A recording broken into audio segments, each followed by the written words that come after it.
반갑습니다. 환영합니다. 잘 지내셨나요? 네, 우리 오른손 들고 할렐루야를 인사 나눕시다. 할렐루야. 네, 일어나셔서 주변의 분들과 반갑게 인사 나누시겠어요?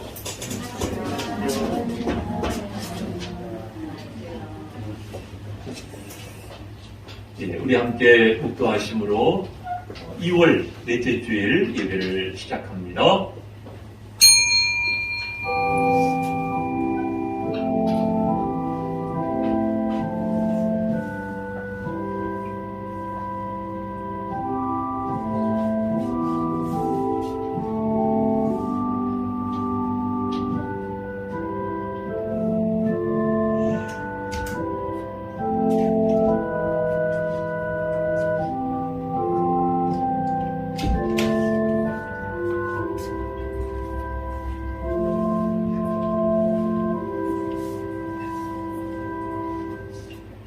대선으로 또 전쟁으로 나라 바퀴 심히 요동하고 있는 이러한 때에 저희들 오늘 거룩한 성일을 맞이하며 하나님 앞에 영광 돌리기 위하여 주의 성전에 모였습니다. 저희의 발걸음이 복되게 하옵시고 하나님을 사랑하는 믿음의 권속들 이 예배를 통해서 하나님의 음성을 들으며 하나님의 귀한 은혜를 힘입게 하여 주시옵소서. 세상의 모든 것이 주의 손에 있음을 믿사옵나이다. 주님의 뜻 이루어 주시옵시고 하나님의 영광만이 나타나지게 하여 주시옵소서. 신앙을 고백함으로 시작하는 예배의 전통을 주의 손에 의탁하오며 예수님의 이름으로 기도하옵나이다. 아멘. 신앙 고백하십니다. 나는 전능하신 아버지 하나님 천지의 창조주를 믿습니다. 나는 그의 유일하신 아들 우리 주 예수 그리스도를 믿습니다. 그는 성령으로 잉태되어 동정녀 마리아에게서 나시고 본디오 빌라도에게 고난을 받아 십자가에 못 박혀 죽으시고 장사한 지 사흘 만에 죽은 자 가운데서 다시 살아나셨으며 하늘에 오르시어 전능하신 아버지 하나님 우편에 앉아 계시다가 거기로부터 살아있는 자와 죽은 자를 심판하러 오십니다. 나는 성령을 믿으며 거룩한 공교회와 성도의 교제와 죄를 용서받는 것과 몸의 부활과 영생을 믿습니다. 아멘. 찬송 10장 함께 부르시겠습니다.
내가 여호와를 항상 송축하며 내 입술로 항상 주를 찬양하리이다. 내 영혼이 여호와를 사랑하리니 공고한 자들이 이를 듣고 기뻐하리로다. 나와 함께 여호와를 광대하시라 하며 함께 그의 이름을 높이세.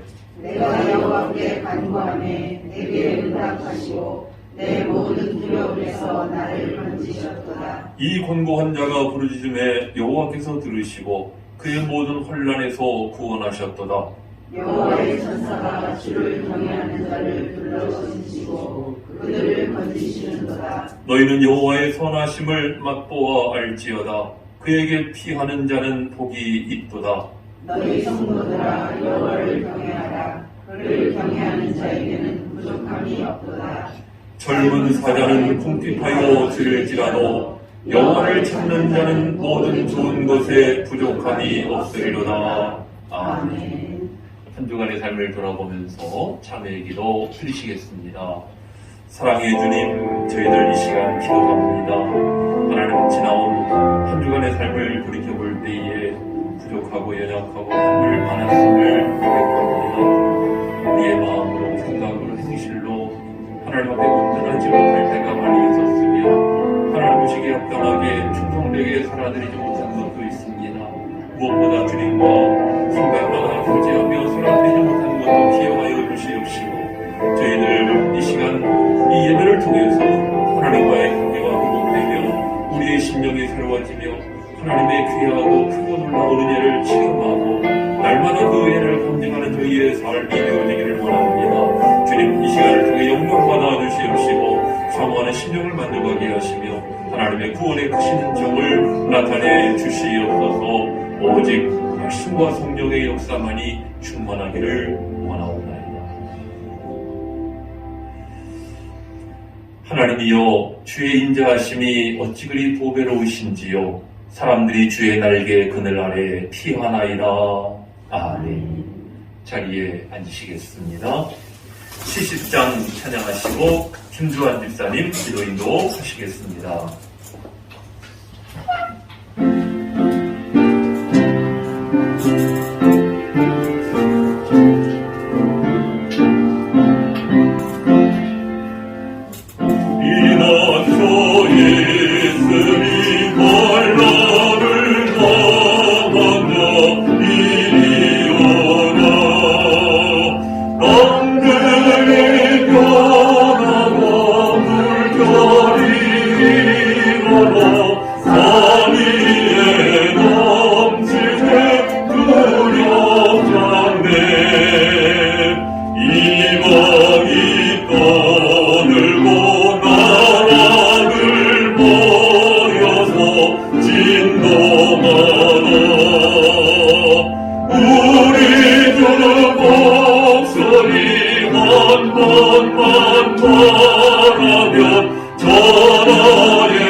사랑과 은혜가 많으신 하나님 아버지, 크신 은혜와 사랑 감사드립니다.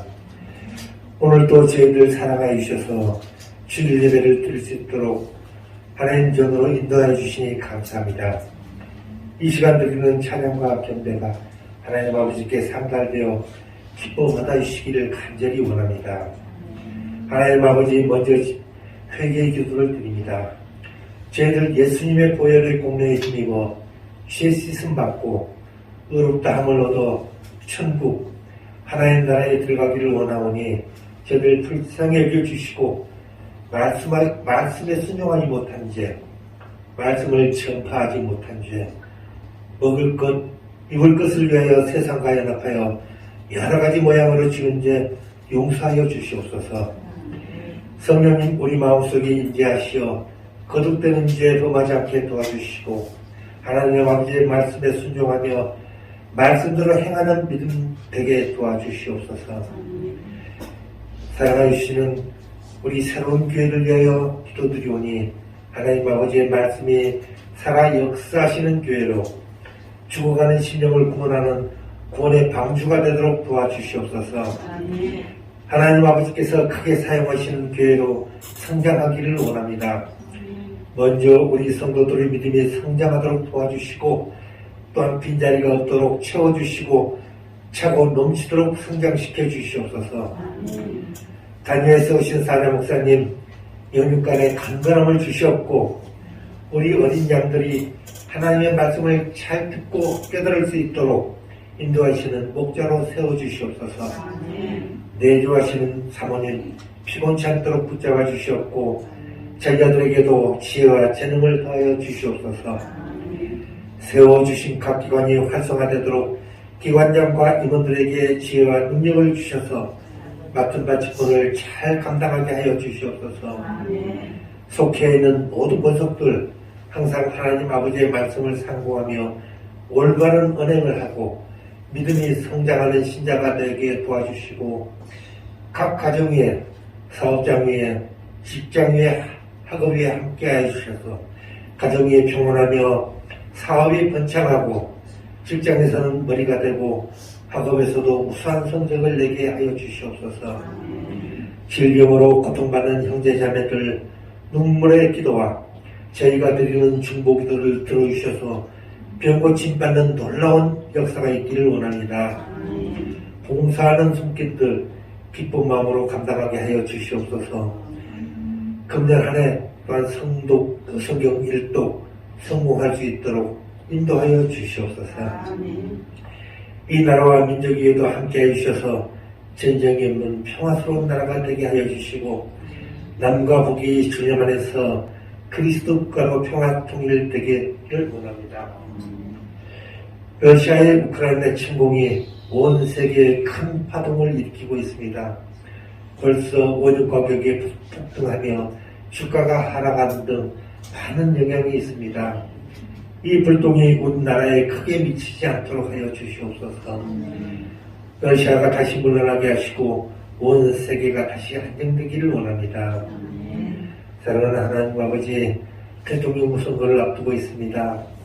오직 하나님 아버지를 두려워하며 국민들을 위하는 정치인이 선출되게 하여 주시옵소서. 코로나19로 인해 많은 어려움을 겪고 있는 가정과 여러 분야의 사람들 잘 극복할 수 있도록 희망과 용기를 주시옵소서. 코로나19 바이러스가 인생에서 완전히 사라지도록 역사해 주시옵소서. 이 시간에도 해외에서 선교활동을 하고 있는 선교사님들 하나님 아버지께서 주신 사명을 잘 감당하도록 힘과 용기와 지혜를 충만하게 하여 주시옵소서. 이제 만물이 소생하는 봄을 기다리며 우리의 믿음도 다시 한번 소생하기를 바라오며 길이요 진리요 생명 되신 예수 그리스도의 이름으로 기도드립니다. 아멘.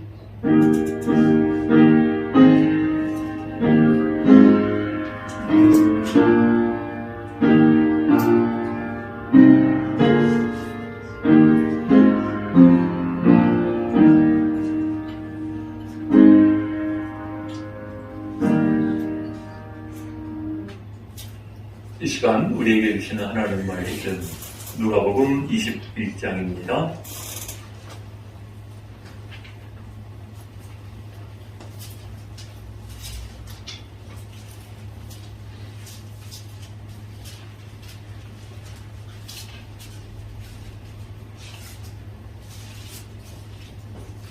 누가복음 21장 29절로 36절까지 말씀을 교독하시겠습니다.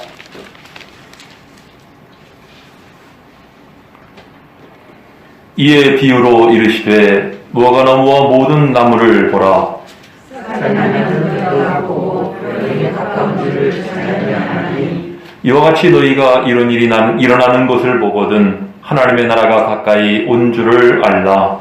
내가 진실로 너희에게 말하노니 이 세대가 지나가기 전에 모든 일이 다 이루어지리라. 천지는 없어지겠으나 내 말은 없어지지 아니하리라. 너희는 스스로 조심하라. 그렇지 아니하면 마음과 질투자와 사람의 연대로 마음이 드나해지고 뜻밖의 그날이 저같이 너희에게 임하리라. 이날은 온 지구상에 거하는 모든 사람에게 임하리라. 그러므로 너희는 장차로 이 모든 일을 느끼게 하고 이 나라에 서서 항상 기도하며 깨어있으라 하시니라. 아멘. 예, 오늘 이 시간에는 이런 일이 일어나는 것을 보거든 이런 제목으로 말씀을 전합니다. 하나님께서 우리 모두에게 은혜 주시기를 원합니다. 저는 지난 목요일 제가 활동하고 있는 신학편찬위원회 모임이 있어서 경기도 남부 지방에 다녀온 일이 있었어요. 그동안 이제 저희가 출판 선교를 하고 있었죠. 코로나 관계로. 이제 우리 성산세계 선교회라고 하는 그 선교회에 제가 소속되어 있는데 해외 선교 활동을 하고 있고요. 코로나로 지금은 뭐 나가고 있지 못하지만 출판 선교는 계속 하고 있는 상황이고 그동안 3권의 책을 출판을 했고 금년 한 해 동안에 2권이 더 출판될 예정에 있습니다. 3년 전에 출판한 종말론에 관한 책 반드시 속히 일어날 일이라고 하는 그 책이 이번에 대만과 태국어로 번역이 돼서 출간이 됐어요. 이번에 갔는데 이 책을 제가 받았습니다. 이게 대만어로 전체가 번역되어 있는 그런 책입니다. 여러분들은 한자를 봐도 이게 무슨 뜻인가 그럴지 모르겠는데 이 한자가 반드시 속히 일어날 일들 이런 뜻을 갖고 있습니다. 그래서 대만의 목회자님들 또 태국에서 사역하는 목회자님들에게 큰 도움이 될 것이라고 생각을 하고 있어요. 예, 어쨌든 또 이제 이번에 책 출간을 위해서 모임을 가지면서 점심 식사를 같이 하면서 당연히 화제가 과연 이번에 러시아가 우크라이나를 침공할 거냐? 아직은 이제 침공하지 않은 상태였어요. 목요일 날 그때까지만 해도. 근데 이제 그런 이야기들이 오고 가는데 제가 이렇게 이야기를 했습니다. 러시아는 우크라이나를 침공할 것입니다. 침공하지 않으면 안 됩니다. 그러면서 성경적 근거를 가지고 이야기한 일이 있습니다. 제가 이제 모임을 마치고 이제 교회로 돌아오는 길에 차에서 라디오를 켰더니 속보가 나오더군요. 러시아가 우크라이나를 침공했다. 이런 속보가 떴어요. 그래서 이걸 뭐 기도 응답이라고 할 수는 없고 어쨌든 참 제가 그런 이야기를 하고 났는데 바로 그런 보도가 나오니까 참 마음이 여러 가지 생각이 많이 되더군요. 여러분들 이 우크라이나 전쟁 이 시간에 이걸 좀 우리가 집중적으로 살펴보려고 하는데요. 이 전쟁으로 인해서 우리 집사님 기도하신 것처럼 뭐 원유가가 폭등을 하고 또 주가가 또는 증권이 뭐 급락을 하고 또 우리나라도 경제적 타격을 입을 것을 우려하고 있고요. 우리가 다 알고 있는 이야기지요. 또 중요한 것은 러시아와 우리가 수교하고 교육하는 부분들이 있는데 지금 그쪽 분야에 타격을 입지 않겠느냐. 또 러시아의 이번 침공에 대해서 미국을 비롯한 세계 여러 나라가 경제적 제재를 가하는데 우리 한국에도 압박이 들어오고 있죠. 동참하라고 하는. 그러니까 우리나라가 같이 동참을 하게 되면 러시아와 원수 관계가 될 텐데 이것에 대한 이제 여러 가지 우려가 있는 상황입니다. 우리 대한민국 사람들은 우리 대한민국을 먼저 생각할 수밖에 없죠. 또 우크라이나에 나가 있는 우리 그 교민들, 또 현지인들을 우리가 우려하지 않을 수 없어요. 현실적인 이런 걱정, 근심할 내용들이 있지만은 우리는 신앙인들이니까 과연 이 전쟁이 성경적으로 어떤 의미가 있느냐? 하나님은 이 전쟁을 통해서 우리에게 무엇을 나타내고 계시는가 하는 것을 이 시간에 우리가 살펴보기를 원합니다. 예, 우리가 믿는 하나님은요, 역사 속에 현존하시는 하나님이십니다. 허상의 하나님도 아니고 전설의 하나님도 아니죠. 실제의 하나님, 말씀을 통해 역사하시고 시대마다 그 말씀을 이루어 가시는 실제의 하나님이신 것입니다. 그것이 다른 종교와의 다른 점이에요. 그 성경의 하나님은 처음부터 종말을 예언하셨고 때를 따라 그 합당한 일을 이루어 가시며 마침내 그 일이 이루어질 것을 성경이 우리에게 예언하고 있어요. 러시아의 크렘린궁이나 미국의 백악관에서 세계의 중요한 결정을 내리는 것이 아니라 그 배후에서 하나님께서 역사하고 계시다는 것을 여러분들 믿어야 할 줄로 믿습니다. 여러분들 이 그림을 보시면요, 예수님이 오신 이후의 시대를 말세라고 이야기합니다. 때가 찼고 하나님 나라가 가까이 왔으니 회개하고 복음을 믿으라. 때가 찼다는 것은 하나님 나라가 가까이 온 말세가 시작되었음을 나타내고 있어요. 그런데 이 그림에서 보시는 것처럼 1948년 이스라엘이 독립한 이후의 시대를 말세 지말이라고 일컫습니다. 말세 지말이라는 말은 말세 중에도 말세라는 뜻이지요. 그럼 왜 이런 표현을 쓰고 있느냐? 여러분들 이 근거가 성경에 있습니다. 신명기 4장 30절을 보시면은요, 모세가 이스라엘 백성들이 가나안 땅으로 들어가기 전에 그들에게 설교하는 내용 가운데 예언을 합니다. 하나님의 성령의 감동함을 받아서 모세가 어떤 예언을 했느냐면은 너희가 하나님을 배반하다가 결국은 멸망을 당하고 세계 각지로 흩어지게 될 것이다. 이 모든 일이 내게 임하여 환난을 당하다가 끝날에 내 하나님 여호와께로 돌아와서 그의 말씀을 청종하게 될 것이다. 예언을 해요. 그건 정말 이 모세는 주전 1400년경의 사람인데 여러분들 벌써 지금 언제입니까? 거의 지금으로 따지면은 3000년 이상 전에 모세는 이런 일이 있을 것을 예언한 것입니다. 모세 예언대로 이스라엘은 로마 군단에게 멸망을 당하고 세계 각지로 흩어졌다가 1948년에 이제 다시 돌아와서 나라를 재건하게 되었죠. 그래서 모세가 이 예언을 하면서 이 끝날에라는 표현을 썼어요. 여기 보면 끝날에 끝부분에 있는데요. 이것을 말세 지말이라고 보는 것입니다. 자, 그러면 성경이 예언하고 있는 말세 지말에 어떤 징조가 있는가 하는 것인데요. 여기에는 크게 네 가지를 이야기할 수 있습니다. 첫 번째는 이스라엘의 독립입니다. 지금 소개한 것처럼 이스라엘이 독립한 기점으로 말세 지말이 시작되었다 볼 수가 있는 것이고요. 자, 이스라엘이 독립한 이후에 일어나게 될 일은 세계 사분화입니다. 세계가 넷으로 분할되는 것입니다. 그리고 그 후에 있을 일은 큰 전쟁이고, 그리고 그 후에 있을 일이 바로 적그리스도의 출현과 통치입니다. 그럼 세계 사분화는 무엇인가? 이 그림을 좀 보시기 바랍니다. 구약의 마지막 때 지중해 세계권이 넷으로 분할됐지요. 알렉산더 대왕이 죽은 후에 그의 제국은 넷으로 분할이 됐습니다. 남방왕 이집트, 북방왕 수리아, 서방왕 마케도니아, 그리고 동방왕 소아시아, 넷으로 분할이 됐어요. 그래서 다니엘서는 여기에 대한 분명한 예언을 하고 있습니다. 그리고 이 사분화가 있은 후에 이제 큰 전쟁이 벌어지게 됩니다. 구약의 말기에 북방왕이 남방왕을 공격을 했어요. 이 큰 전쟁이 벌어지고 그 이후에 적그리스도의 모형적인 존재가 등장을 합니다. 그가 바로 안티오코스 4세예요. 그의 이름은 에피파네스. 그는 북방왕 수리아의 북방왕으로서 남방 이집트를 치고 전쟁에서 패전한 후에 돌아가는 길에 예루살렘에 들러서 온갖 만행을 저지릅니다.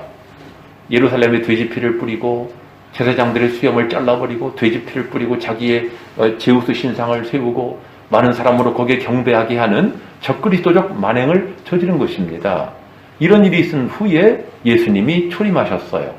성경은요, 구약에 일어난 사건은 신약에 일어날 일에 모형적인 사건이 된다는 사실을 우리가 알아야 합니다. 그래서 성경의 예언은 구약 시대의 예언과 동시에 신약 시대의 예언을 함께하고 있다는 것입니다. 신약의 마지막 때에도 세상은 넷으로 분할될 것을 예언하고 있어요. 근데 지금 우리가 알고 있는 것처럼 지금 이 지구촌은 완벽하게 넷으로 블록화됐습니다. 러시아권, 미국권, EU권, 그리고 아시아권. 넷으로 분할이 됐죠. 그러면 넷으로 분할된 후에 있게 될 일은 이제 전쟁입니다. 전쟁이 일어날 것을 말씀하고 있어요. 그리고 전쟁이 일어난 후에 적그리스도가 나타나게 될 것이고 그는 자기의 기간 동안 세상을 다스리게 될 것이고 그 이후에 우리가 고대하는 예수님이 재림하실 것을 성경이 예언하고 있는 것입니다. 이것을 시간의 순서로 보면 이렇습니다. 이스라엘의 독립, 세계 사분화, 그리고 큰 전쟁, 적그리스도의 출현, 그가 나타나면 7년간 세상을 통치하게 될 것을 예언하고 있죠. 이런 과정을 밟게 될 것이라는 이야기인데요. 지금 우리는 어느 기점에 있는 것입니까? 세계 사분화가 거의 맞춰진 기점에 있어요. 우리 앞에는 지금 전쟁이 기다리고 있다는 사실입니다. 우리가 이것을 분명히 알아야 될 텐데요. 여러분들 그동안 1차, 2차 세계대전이 일어났었죠. 이번 우크라이나 전쟁이 3차 대전으로 비화되지 않겠느냐 하는 우려들을 많은 사람들이 했어요. 매스컴에서도 여러 번 그런 이야기가 나오더군요. 여러분들 1차 대전, 2차 대전이 왜 일어났는지 여러분들은 알고 계시죠? 이 시간에 그런 거 다 이야기하면 시간이 너무 없기 때문에 그런 이야기 하지 않겠어요? 간단하게 1차 대전, 오스트리아의 황태자를 세르비아의 청년이 저격하면서 이것이 전쟁을 촉발시켰죠. 나중에 영국 연합군과 독일의 전쟁으로 비화됐습니다. 세계대전이라고 하는 말은 한 나라와 한 나라의 전쟁이 아니고 연합국과 연합국과의 전쟁을 말할 때 세계대전이라고 이야기를 해요. 여러 나라가 합세해가지고 일으키는 전쟁이 세계대전인 것인데 중요한 것은 여러분들 이 세 가지 전쟁은 모두가 다 이스라엘과 밀접한 관련이 있다는 것입니다. 근데 세상 사람들은 이것을 몰라요. 하나님의 숨겨진 역사죠. 여러분들 1차 대전이 왜 일어났을까요? 지금 여러분들에게 소개하는 것처럼 이런 전쟁의 배후와 양상은 있어요. 하지만 여기에는 깊은 하나님의 뜻이 있다는 것입니다. 여러분들 1897년에 유태인들이 시오니즘 운동을 일으켰어요. 우리는 다시 고국으로 돌아가야 한다. 우리는 다시 우리의 아브라함의 땅으로 돌아가야 한다는 열망이 있는 사람들이 모여서 시온 대회를 개최한 것입니다. 이스라엘은, 유태인들은 다시 이스라엘의 나라를 재건하기를 고대한 것이지요. 그러던 차에 1차 대전이 일어난 것입니다. 1차 대전 가운데 영국이 독일과 싸우는데 독일에게 밀렸어요. 독일이 굉장히 아주 승세였습니다. 그런데 이때 영국의 수상이었던 벨푸어가 유태인들에게 도움을 요청합니다. 이번에 도와주면 유태인들의 독립을 우리가 지원하겠다. 약속을 해요. 영국은 유태인들이 갖고 있는 경제적인 이 물질과 그리고 화약을 비롯한 무기 그리고 그 사람들의 군사력이 필요했던 것입니다. 이것을 벨푸어 선언이라고 말을 하죠. 1917년 11월에 벨푸어 선언이 있게 됩니다. 우리는 공식적으로 이스라엘의 독립을 지원하겠다는 것입니다. 그 유태인들이 여기 고무가 돼가지고 이 전쟁에 전격적으로 참여를 하고 유태인의 부호가 지원을 합니다. 로스차일드라고 하는 부호가 지원을 해요. 그래서 이 전쟁에서 결국 영국 연합군이 승리하게 됩니다. 그럼 이제 영국이 약속을 지켜야 되지요. 근데 약속을 지키기가 어려운 거예요. 왜? 가나안 땅은 지금 누가 점령하고 있습니까? 아랍 사람들이 점령하고 있는 것입니다. 지금도 여러분들 예루살렘을 가보면 거기에 오말 모스크라고 하는 이슬람 사원이 서 있어요. 황금의 돔이라고 그러죠. 거기 서 있습니다. 여러분들 만약에 그쪽에 이스라엘이 들어간다고 그러면은 아랍 사람들이 가만히 있지 않죠. 그 사람들이 당장 반발을 할 수밖에 없지 않겠습니까? 그러니까 영국 입장에서는 난처한 상황이 된 것입니다. 그래서 제한된 인구 이주만을 허용을 하게 되지요. 이스라엘은 지금 약속을 지키지 않으니까 얼마나 답답하겠습니까? 이런 차에 2차 세계대전이 일어납니다. 2차 세계대전은 1차 대전에서 패한 독일이 이것을 설욕하기 위해 일으킨 전쟁이라고 볼 수가 있어요. 히틀러가 주창이 되어서 이 독일 나치가 결국 전쟁을 일으키게 되었는데 여러분들이 잘 아시는 것처럼 이 2차 대전에서 이스라엘 유태인들이 600만 명이 학살을 당합니다. 아우슈비츠 수용소를 비롯해서 온갖 잔인한 방법으로 학살을 당했어요. 이 전쟁이 끝나고 나서 전 세계가 충격을 받습니다. 유태인들이 너무 잔인하게 학살이 된 거예요. 그래서 전 세계 많은 민족이 유태인들에 대한 동정의 마음을 갖게 됩니다. 그것이 결국은 이스라엘의 국가 재건을, 나라의 독립을 촉발시키게 된 것입니다. 여러분들 제가 전에 바이블 아카데미 하시는 분들에게 그 1947년에 있었던 UN 결의 그 동영상을 보여드린 적이 있는데요. 기적적인 역사입니다. 절대로 이스라엘은 독립국가를 세울 수 없는 상황이었어요. 세계에 아직도 많은 나라가 반대하고 있었거든요. 그런데 그때에 하나님이 놀랍게 역사하셔가지고 반대하는 몇몇 나라들을 하나님이 어떤 일로 빼버리십니다. 그래서 결국 유엔에서 이스라엘 독립이 가결이 되었고요. 1948년에 5월 14일 날 이스라엘은 팔레스틴 텔아비브에서 독립을 선포하게 되었지요. 국가를 재건하게 됐습니다. 기적적인 사건입니다. 나라 잃어버린 지 거의 2000년 만에 다시 나라가 세워진 거예요. 우리나라로 말하면요, 고구려 시대 때에 사라졌던 우리 민족이 갑자기 오늘날 나타나가지고 고구려를 다시 세운 것과 똑같습니다. 이건 있을 수 없는 일이에요. 세계 전 역사에 2000년 만에 나라를 다시 재건하는 일은 없습니다. 이 기적적인 역사가 일어나게 되었지요. 그러니 여러분들, 1차 대전과 2차 대전이 왜 일어났는가? 1차 대전은 이스라엘의 독립을 약속하기 위한 전쟁이었다고 볼 수가 있고요. 2차 대전은 이루어지지 못한 이스라엘의 민족국가 재건을 이것을 확실하게 일으킬 수 있는 여건이 마련된 것입니다. 물론 유태인들의 많은 희생이 따랐어요. 여러분들 600만 명이 학살이 됐으니 얼마나 많은 피해가 있었습니까? 이런 희생과 피해의 터전 위에서 이스라엘 민족국가가 재건된 것입니다. 그렇다면 앞으로 일어나게 될 3차 대전은 무엇을 위한 전쟁일까요? 이 3차 대전을 예언하고 있는 말씀이 성경 에스겔 38장과 39장입니다. 근데 이 전쟁의 마지막 내용을 기록하고 있는 에스겔 39장을 보시면은요, 이 3차 대전의 결과 전 세계에 아직도 남아있는 모든 유태인들이 다 본토인 팔레스틴으로 귀환하게 될 것을 예언하고 있어요. 다시 말하면 전 세계에 흩어졌던 유태인들이 다시 이스라엘로 돌아와서 성전을 재건하기 위한 전쟁이 3차 대전인 것입니다. 그래서 여러분들 에스겔 39장이죠? 에스겔 39장 말씀을 보시면은 이 내용이 여러분들에게 좀 소개한 내용이 나오고 있죠. 전에는 내가 그들이 사로잡혀 여러 나라에 이르게 하였거니와 이제는 내가 그들을 모아 구국 땅으로 돌아오게 하고 그 한 사람도 이방에 남기지 않을 것이다. 여러 나라가 그들이 내가 이스라엘의 하나님인 것을 알게 할 것이다 하고 말씀하십니다. 그래서 여러분들 이런 일들이 있었음을 우리가 좀 봐야 되는데요. 지금 여러분들에게 소개한 것처럼 소위 3차 대전이 일어나게 되면 그 이후에 적그리스도가 출현하게 될 것이고, 그가 출현하면 한 일에 7년 동안의 통치기간을 정하고 그 통치기간의 절반 동안은 샬롬 시대, 평화의 시대가 도래합니다. 여러분들 핵전쟁이 벌어지게 되면 전 세계가 초토화되지 않겠어요? 지금 우크라이나도 전쟁으로 인해서 건물들이 또 많은 사람들이 희생당하고 있는데 여러분들 3차 대전이 일어나면 어떻게 되겠습니까? 그런 난세를 누가 수습을 할 것이냐? 성경을 보면 장차 한 능력 있는 왕이 나타나게 될 것이다. 그가 적그리스도인 것입니다. 파탄에 빠진 세계를 구하고, 중요한 것은 이스라엘이 성전을 재건할 수 있도록 주도적으로 역할을 합니다. 그래서 이스라엘 사람들은 적그리스도를 메시아로 오해를 하게 돼요. 메시아로 숭배하게 됩니다. 우리가 그동안 기다려왔던 메시아가 드디어 우리에게 나타났구나. 여러분, 이스라엘 사람들은 지금도요, 메시아가 아직 안 왔어요. 그 사람들은 메시아가 올 거라고 믿고 있어요. 그들이 생각하는 메시아가 누구입니까? 그들의 수건인 성전을 재건하는 사람, 성전을 세울 수 있게 해주는 사람, 그 사람은 메시아인 것입니다.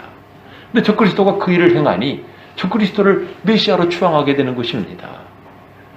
그러면서 샬롬 시대, 평화의 시대가 도래하게 되고 전 3년 반이 지나가고 나면 적그리스도는 본색을 드러내게 되죠. 그러면서 제사와 예물을 금지합니다. 그리고 성전에 자기의 우상을 세워요. 모든 만민으로 자기 우상에게 경배하게 합니다. 그제서야 비로소 이스라엘은 우리가 속았구나, 이 사람은 우리가 기다리는 메시아가 아니었구나, 그러는 동시에 하나님께서 이스라엘 사람에게 회개의 영을 보내십니다. 이사야의 예언 이후로 지금까지 그들이 보기는 보아도 알지 못하고 듣기는 들어도 깨닫지 못했던 그 눈이 열리게 되니까 자기들이 옛날에 십자가에 못 박아 죽였던 예수가 하나님의 아들이신 것을 깨닫게 되는 것입니다. 그러면서 마지막에 그들은 전민족적인 통해와 자복을 하게 될 것인데, 이것을 예언하고 있는 말씀이 성경 스가랴 12장입니다. 그 장면을 어떻게 표현을 했느냐 하면은 그때 이스라엘 모든 가정마다 그들이 통곡하기를 마치 한 가정의 독자를 잃어버린 것처럼 통곡하게 될 것이다. 여러분들, 우리 가정에 자식이라고는 독자 하나밖에 없는데 그 독자가 죽었어요. 그럼 얼마나 통곡하겠습니까? 그런 통곡함으로 통곡할 것이라고 예언하고 있습니다. 우리가 메시아를 알아보지 못하고 예수님을 십자가에 못 박아 죽였구나. 그것 때문에 가슴을 치고 통곡하고 금식하고 그러면서 이스라엘의 대부흥운동이 일어나게 될 것입니다. 물어봅시다. 전 세계에서 가장 마지막으로 구원받을 민족은 어디라고요? 이스라엘입니다. 아이러니예요. 먼저 된 자는 나중되고 나중된 자는 먼저 된다는 말씀과 같이 이스라엘의 오만함으로 인하여 하나님은 이스라엘의 눈과 귀를 막아버리시고 복음이 이방인들에게 향하게 하셨어요. 그래서 우리가 예수를 믿고 있는 것입니다. 그리고 이방인의 구원이 끝나게 되면 다시 복음은 이스라엘로 들어가서 유태인들을 구원하게 하시는 것이 하나님께서 정하신 법도인 것입니다.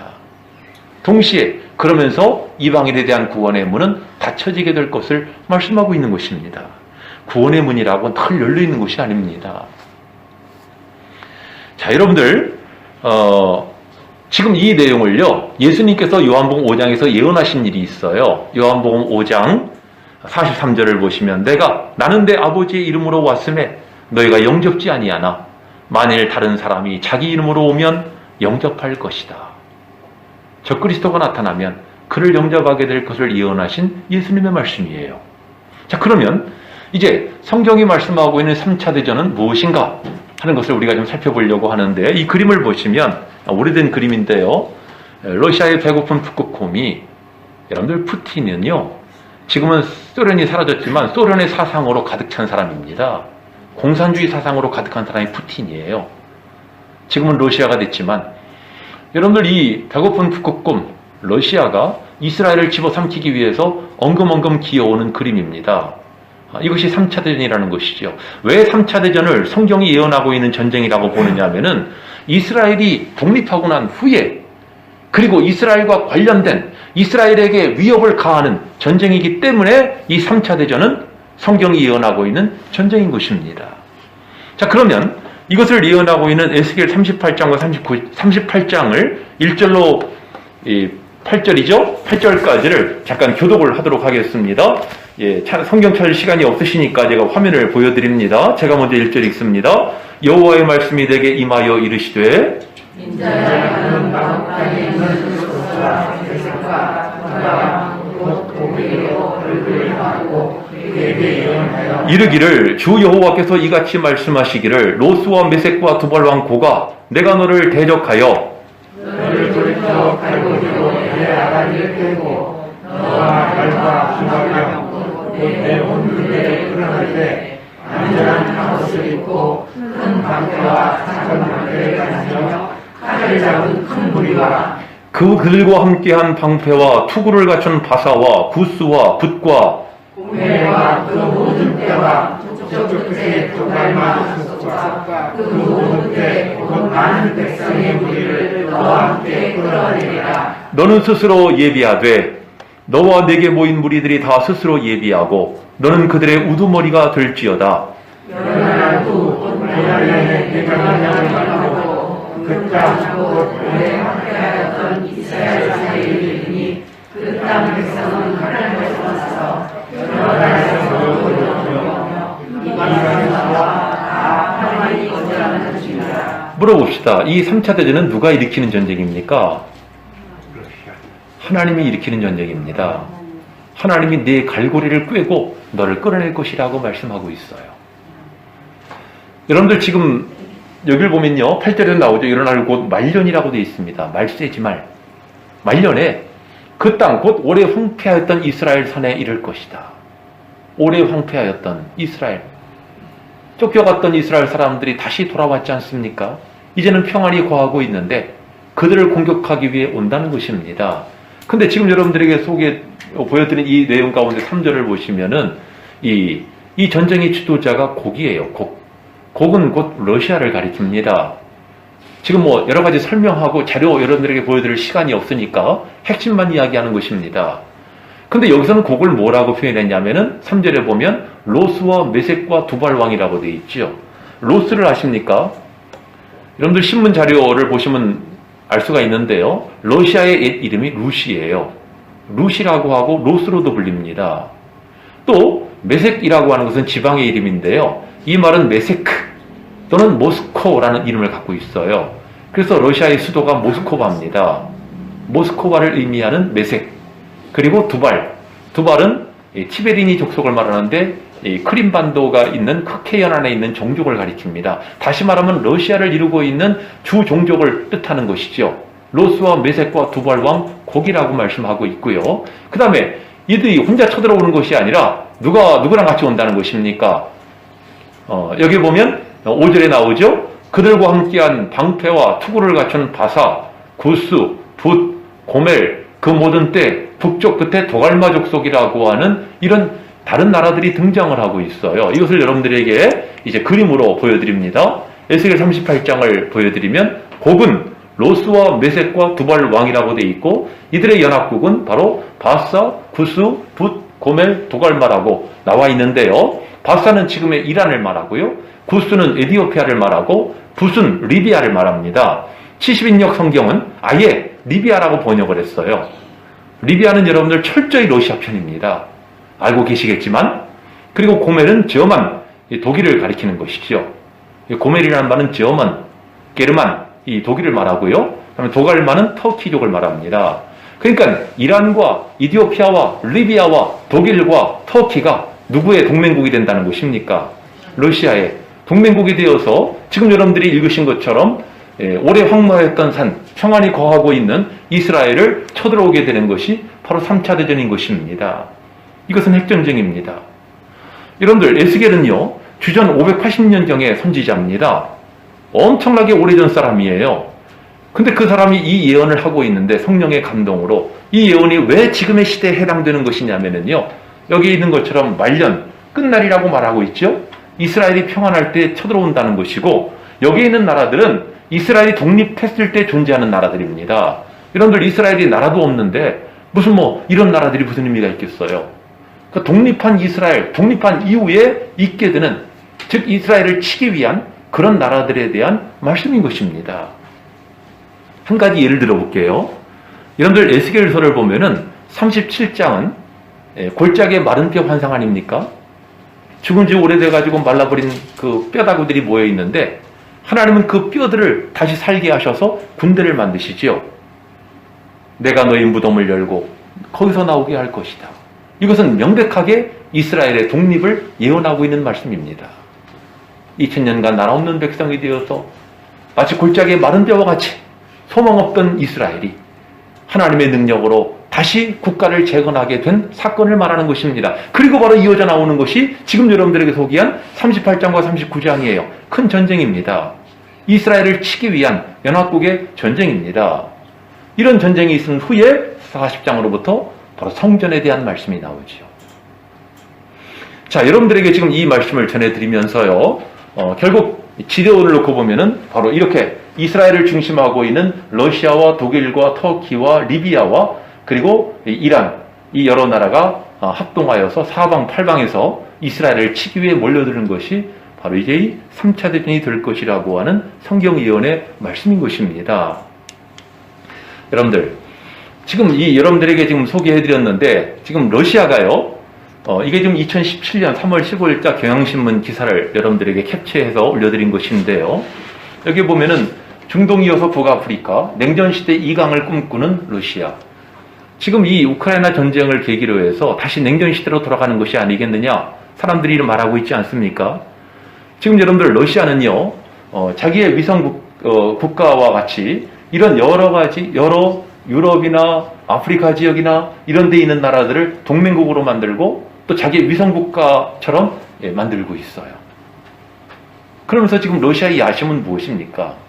그들은 동유럽으로도 진출을 하고 남부 중동 지역이나 아프리카 지역까지 러시아가 자기의 영향권 안에 두고 싶은 것입니다. 이 러시아의 야심이에요. 자, 이런 가운데 이번에 우크라이나 전쟁이 일어난 것입니다. 이 전쟁이 왜 일어났을까요? 제가 구글에서 지도를 다운받았는데요. 한번 보세요. 지금 모스크바는 위에 있습니다. 그리고 예루살렘은 좀 아래쪽에 있죠. 이 러시아가 동맹국과 함께 이스라엘을 치기 위해서 내려오는 전쟁이 3차 대전인데 문제는 가운데 있는 우크라이나입니다. 바로 이 지역이죠. 이 지역의 대통령이 젤린스키가 지금 반러주의자입니다. 러시아를 반대한다는 거예요. 그러면서 우리는 독립하고 러시아에 탈퇴하고 나토에 가입하겠다는 것입니다. 나토가 무엇이에요?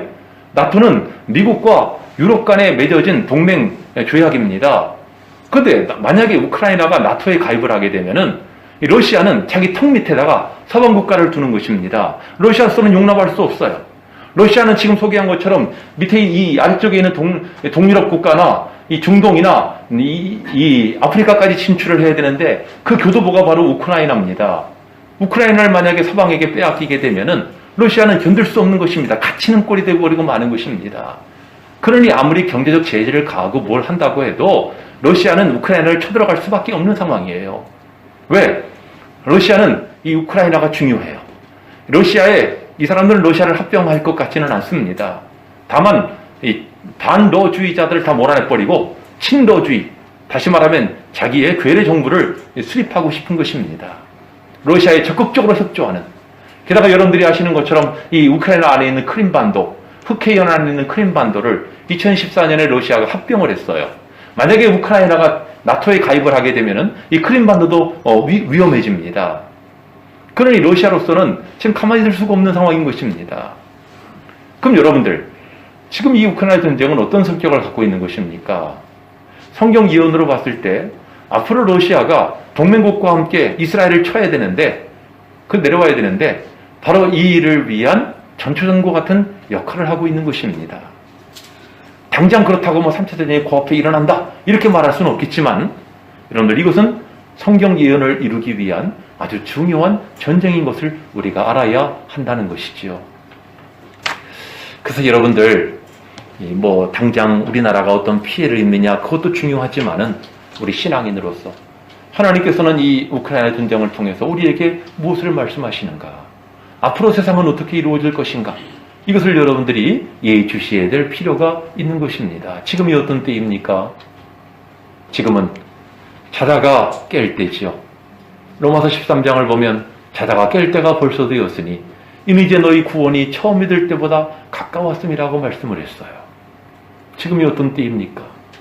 디모데후서 3장을 보니까 말세에 고통하는 때예요.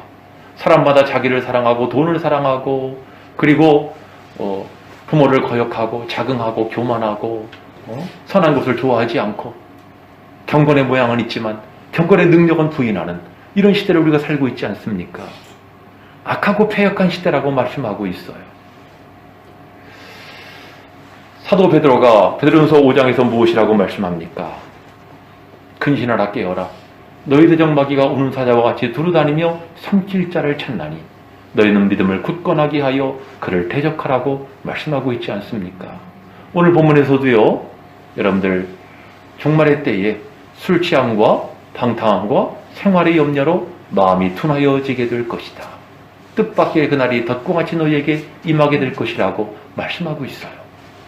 우리 예수 믿는 사람들은 술 취하거나 방탕하거나 그런 삶을 살지는 않겠지만 중요한 건 세 번째예요. 생활의 염려로, 먹고 사는 문제로 세상에 푹 빠져 살다 보니까 영적으로 나태해지게 되고, 그러다 보면 우리는 영적으로 게을러지게 되고 해이해지게 되고 아무런 준비를 갖추지 못하게 되는 것입니다. 오늘 아침에 여러분들 뉴스 보셨나요? 북한이 또 미사일 발사했더군요. 우리가 코로나로 인해서 복지부동하고 있는 동안에 북한은 차곡차곡 전쟁 준비를 해왔어요. 북한은 지금 언제 전쟁이 일어나도 이것을 수행할 수 있는 능력을 갖추고 있다는 것입니다. 정신 차려야 됩니다. 지금 우리가 이렇게 서로 안일하게 있을 때가 아니지 않습니까? 참 대선이 앞에 있는데 참 걱정이 많이 돼요. 그저 권력만 잡으면 된다는 식으로 그냥 온갖 방법을 하고 있는데 참 누가 대통령이 돼도 참 어려운 상황이지요. 이런 위중한 때에 과연 우리나라를 위해서 과연 하나님이 어떻게 예비하셨는가, 우리는 그것을 기도할 수밖에 없는 것입니다. 여러분들, 영적인 원리는 그와 같아요. 여러분들, 코로나로 인해서 우리가 다 몸살이고 있고 이거에서만 연연하고 이러고 경제적으로 어려움 당하고 이런 거 연연하고 있는 동안에 북한은 전쟁 준비를 마치고 있어요. 전쟁 준비를. 영적으로도 마찬가지입니다. 우리가 태만에 있는 동안에 악한 마귀는 성도들과 싸울 수 있는, 교회와 싸울 수 있는 모든 준비를 마쳐놓고 있다는 사실입니다. 여러분들이 정신을 차리고 근신하여 깨어 기도하지 아니하시면 여러분들의 믿음은 한순간에 무너지는 수가 있어요. 여러분들 아까 소개해드렸던 그림 잠깐 보실까요? 지금은 이방인의 때, 은혜의 때, 성령시대, 교회시대라고 볼 수가 있습니다. 왜 이방인의 때입니까? 이스라엘이 멸망당하고 난 후에 그들은 세계 각지로 흩어졌죠? 아브라함의 땅, 가나안 땅은 어떻게 됐습니까? 오스만 투르크족이 점령을 하고 이슬람 세력이 거기에 안주하면서 거기에 성전이 세웠던 자리에는 이슬람 사원이 세워지게 되고 예루살렘은 이방인들에게 짓밟히고 있어요. 그래서 이방인의 때입니다. 동시에 복음이 이방인들에게 전파되는 시기이기 때문에 이방인의 때이기도 해요. 동시에 성령이 임하심으로 교회가 탄생하고 그리고 복음이 확장되는 그런 은혜의 시대를 우리가 살고 있는 것입니다. 근데 여러분들 아까 소개해드린 그림에 나옵니다만은 지금은 은혜의 때라고 이야기하지 않아요? 근데 은혜의 때가 무한정 계속되는 것은 아닙니다. 지금은 은혜 받을 만한 때요, 구원의 날이로다 하고 말씀하시는 것은 구원의 때가 끝날 때가 온다는 것입니다. 아까 소개한 것처럼 복음이 우리가 이방인들 아니었습니까? 이방인들에게 전해진 복음의 문이 점점 좁아지고 있어요. 당장 우리가 피부로 느끼지 않아요. 지금 전도해도 전도가 쉽지 않아요. 전도를 받아들이는 사람도 많지 않아요. 우리가 흔히 말하는 부흥이라고 하는 것은 수평 이동에 해당할 때가 많아요. 정말 예수를 모르는 사람이 복음을 받아들이고 예수를 믿기로 하는 그런 예는 많지가 않단 말입니다. 복음의 문은 엄청 좁아지고 있어요. 우리나라만 그런 것이 아니에요. 이것은 종말이 되고 있는 현상인 것입니다. 여러분들 마지막 때가 되면, 임박하게 되면 이방인에 대한 복음의 문은 닫히게 됩니다. 이방인의 충만한 수가 차게 되면, 구원받기로 작정된 사람들이 차게 되면 이방인 문은 닫혀지게 되고 유태인들에게로 다시 복음이 들어가게 되는 것입니다. 그럼 여러분들 전도할 수 있을 때 전도해야 되고요. 깨어있을 때 깨어있으셔야 됩니다. 제가 전에 소개해드렸지만은 제가 만난 85세 되신 우리 사모님 그런 말씀을 하시더군요. 성경을 읽어왔는데 이제는 성경을 읽으려고 그러면은 한 장만 보고 나면은 눈알이 빠지는 것 같대요. 눈이 아파가지고 볼 수가 없대요, 성경을. 연세 많으신 분들이 좀 공감하실지 모르겠는데 성경 읽는 것도요, 맨날 교회에서 성경 읽어라 그러니까 잔소리처럼 들지 모르겠지만은 아직 눈 좋을 때 성경만 읽으시기 바랍니다. 아직 시간 있을 때 기도하시기 바랍니다. 아직 건강이 주어졌을 때 주님의 복음을 위하여 하나님 나라하여 일하시기 바랍니다. 건강 잃어버리면 일도 못해요. 그때 가서 무슨 하나님의 일을 하겠어요? 여러분들 일 다 보고 남는 시간에 하나님을 하겠습니까? 정신 차리시기 바라고 근신하여 깨어 기도하시기 바라고 하나님이 세상에 되어져가는 일들을 볼 때에 지금이 정말 말세의 지말이구나, 주님의 재림이 임박한 때구나 하는 것을 우리가 피부로 느끼고 있는 것입니다. 무화과 나무와 모든 가지가 연하여지고 싹을 내면 여름이 가까운 줄을 너희가 아나니 너희도 이런 일이 나는 것을 보거든 하나님 나라가 가까이 온 줄을 알라. 하나님 나라가 가까이 온 것을 생각하시기 바라고 깨어 기도하시면서 하나님께서 우리와 우리 교회에게 맡겨주신 사명을 잘 감당하는 우리 모두가 되어지기를 주의 이름으로 축원합니다. 찬송 부르시겠습니다. 오늘 화면으로 보여드립니다. 주를 찬양. 이 찬양 부르시고 함께 우리 결단하는 기도 드리시겠습니다.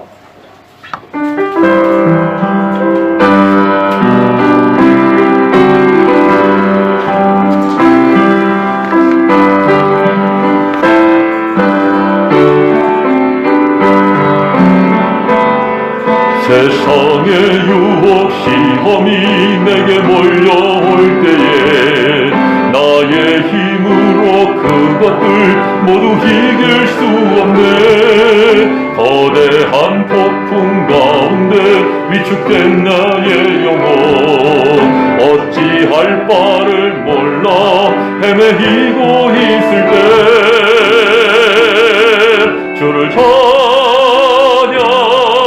손에 손을 들고 찬양. 전쟁은 나에게 속한 것 아니니 주를 찬양. 손을 들고 찬양. 전쟁은 하나님께 속한 것이니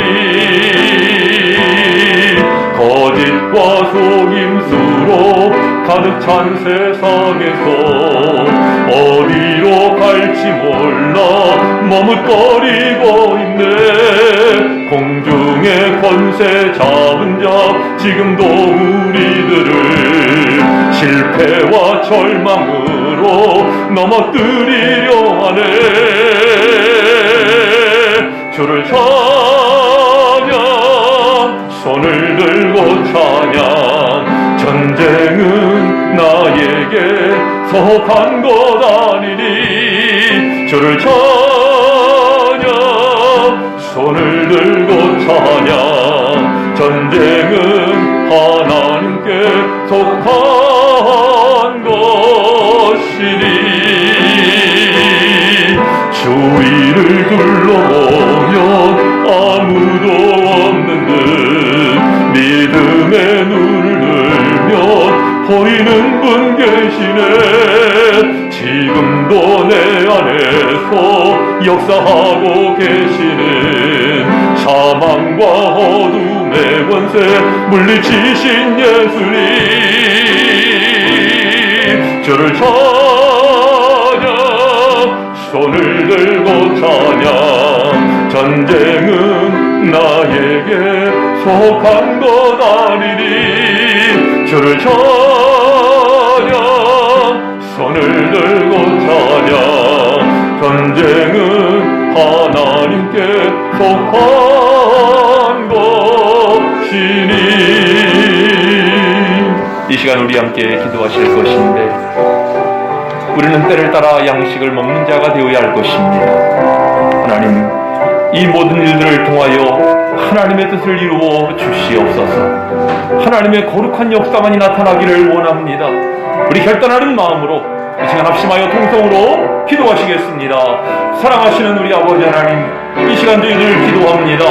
세상에 일어나고 있는 이 모든 일들이 하나님의 뜻 가운데 있는 일임을 믿사옵나이다. 아버지 하나님, 주님의 나라가 이루어지기를 원합니다. 하나님의 나라가 임하시기를 원하옵나이다. 아버지 하나님, 많은 사람들이 전쟁으로 인해 고통과 어려움을 겪고 하나님 피난을 가고 또 우리 현재 있는 교민들도 어려움을 겪고 있는 상황 가운데 있는데 이 모든 것이 하나님의 뜻 가운데 있는 줄을 믿습니다. 주여, 저희들 하나님이여 더 이상 손해가 나지 아니하도록 피해가 있지 않도록 주님 능력의 손으로 붙잡아 주시옵시고, 아버지 하나님, 또 이 시대를 통해서 하나님께서 우리에게 말씀하시는 것을 깨닫게 하여 주시옵소서.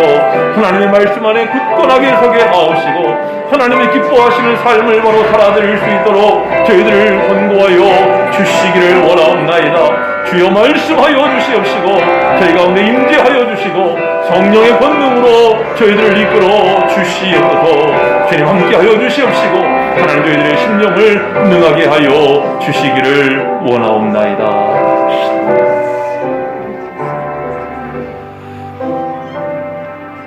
지혜롭고 충성된 종이 되어 때를 따라 양식을 나누어 줄 자가 누구냐고 주님은 말씀하셨습니다.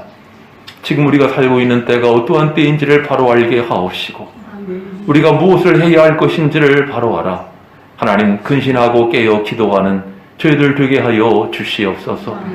기회 있을 때 하나님의 역사에 힘쓰는 저희들 되게 하옵시고 아직 시간 있을 때 우리의 믿음을 잘 준비하여서 우리가 어떠한 때를 만난다 하더라도 내 믿음 바로 지켜갈 수 있는 주의 권속들 되게 하여 주시옵소서. 전도의 문은 점점 좁아지고 있고 영원히 후원받을 수 있는 그러한 기회는 점점 사라져가고 있는데 하나님, 우리가 나태한 가운데 있으면 아니 되겠습니다. 준비하고 깨어있음으로 말미암아 어느 때 주님이 임하셔도 부끄러움을 당하지 아니하고 당당히 주님을 맞이할 수 있는 주의 권속들 되게 하여 주옵소서. 예수님의 이름으로 감사하며 기도하옵나이다. 아멘. 317장 1절, 3절, 5절 부르시면서 예물 드리시겠습니다.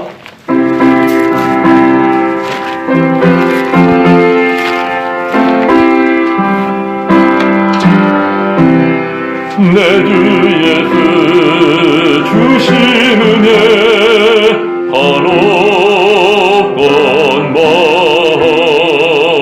내 주 앞에 이 적은 것 다 드리니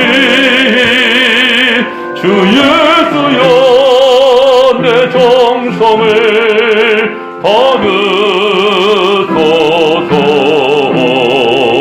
주 예수께 빚진 것이 한없건만 나를 위해 드린 것은 참 적으니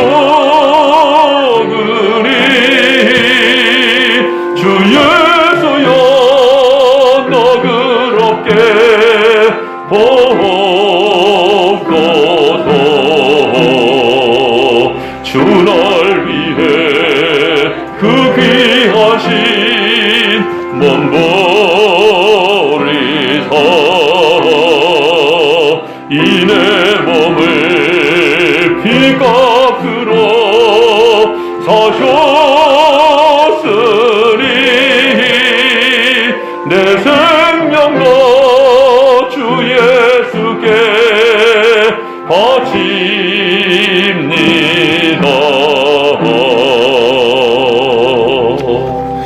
여러분들이 그간에 드신 예물 소개합니다. 감사원금 주님의 은혜로 기도한 것이 응답받게 됨을 감사드립니다. 최정임 집사님 감사합니다.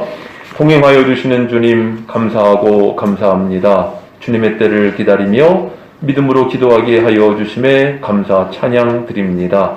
이혜연 집사님, 박병기 집사님, 김영주 집사님, 믿음 위에서 저희 가정이 나아가게 하시는 주님, 귀한 자녀들을 인하여 감사합니다. 새 학기가 시작됩니다. 각자의 자리에서 성실한 신앙의 사람으로 늘 주님과 함께하는 삶 되게 하옵소서. 우리 그다음에 1000번째 장다연 양, 하나님 다연히 비전을 주시고 하나님의 자녀로 인도하시며 새 희망으로 주님 안에서 자기의 삶을 살아갈 수 있도록 하시고 이 간절한 기도가 응답되기를 소원합니다. 예물 드리셨습니다. 기도하시겠습니다. 하나님의 은혜에 감사함으로 이 시간 여러 가지 명목의 예물을 주 앞에 드리옵나이다. 하나님 믿음으로 11조 예물 드렸으며 감사의 제목, 기도의 제목을 담아 감사 예물 드렸으며 주정헌금, 주일헌금 또 여러 목적헌금을 주 앞에 드리옵나이다. 아버지 하나님, 원하옵기는 이 새로운 교회에 속한 주의 권속들, 예물드린 심령들, 하나님 가정이 든든히 세워지게 하시고 하나님 물질적으로도 복을 받게 하시고 무엇보다 영적으로 하나님 건강하게 세워지게 하여 주시옵소서. 특별히 마음으로 비옵는 간절한 기도의 제목을 담아 하나님 앞에 예물드리며 기도하오니 주님 오래 지체하지 마옵시고 그 간절한 기도의 제목 이루어지게 하옵소서. 또한 감사한 일이 있어 예물드리오니 주님 영광 받아 주시옵시고 더욱 감사할 일이 넘쳐나게 하옵시며 오늘 말씀과 같이 하나님의 거룩한 역사에 힘쓰는 주의 권속들 되게 하여 주시옵소서. 주일헌금, 주정금 드렸으니 주님 저희의 삶이 준비된 삶이 되게 하시고 무장된 삶이 되게 하시고 하나님 앞에 힘있게 전진하는 저희들 되게 하여 주시기를 원합니다. 하나님 저희의 손길을 능하게 하옵시고 목적헌금을 드리오니 하나님 더욱 크게 봉사하고 일할 수 있도록 은혜 베풀어 주시옵소서. 아버지 하나님, 육신의 질병으로 고통받는 지체가 있습니다. 긍휼히 여겨 주시옵시고 피 흘리신 손으로 어루만져 주셔서 모든 병마가 물러가게 하시고 건강한 몸으로 영광 돌리게 하여 주시옵소서. 몸된 교회를 위해서 이 모양 저 모양으로 헌신하는 수고 일꾼도 있사온즉 하나님 일일이 기억하여 주시옵시고 하나님 만복으로 갚아 주시옵시며 임마누엘로 동행하여 주시옵소서. 참석하지 못한 권속 가운데도 은혜 베풀어 주시옵시고 한 가지로 하나님 성령으로 감동하여 주시기를 간구하오며 이 모든 각양제물과 헌신의 제물들 우리 주님 기쁘게 연락하여 주시기를 간구하옵고 예수님의 이름으로 축복하며 기도하옵나이다. 아멘. 교회 소식 말씀드립니다.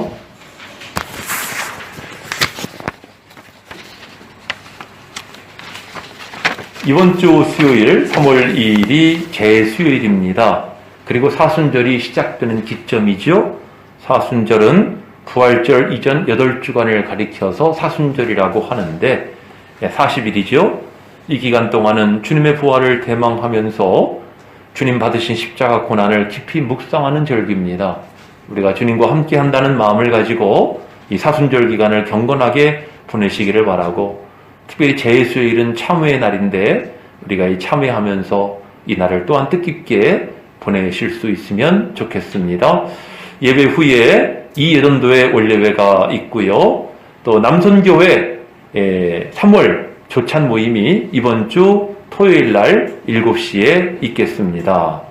제자훈련 제1기 3과정 첫 모임이 이번 주 수요일 수요 예배 후에 있겠습니다. 중보기도 제목입니다. 우리 교회를 통한 영혼 구원과 제자 사역을 위해서, 또 담임 목회자의 영성과 성령의 권능을 위해, 또 이번 대선에 하나님 마음에 맞는 지도자가 선출되도록, 또 우크라이나에 있는 선교사와 우리 현지인들을 위해서 여러분들 기도해 주시기를 부탁드립니다. 우리 일어나셔서 53장 부르시고 축도로 마치겠습니다.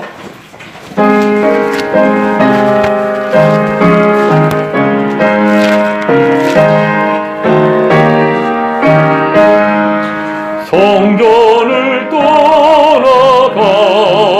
전 머리를 숙일 때 주께서 함께 계시고 복 내려주소서.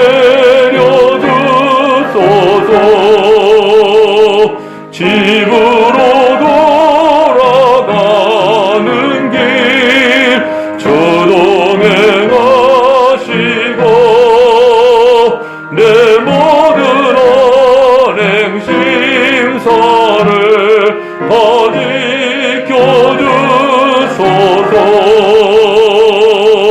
거룩한 날이 나가고 저녁이 되도록 주 우리 맘에 빛 되사 늘 계시옵소서.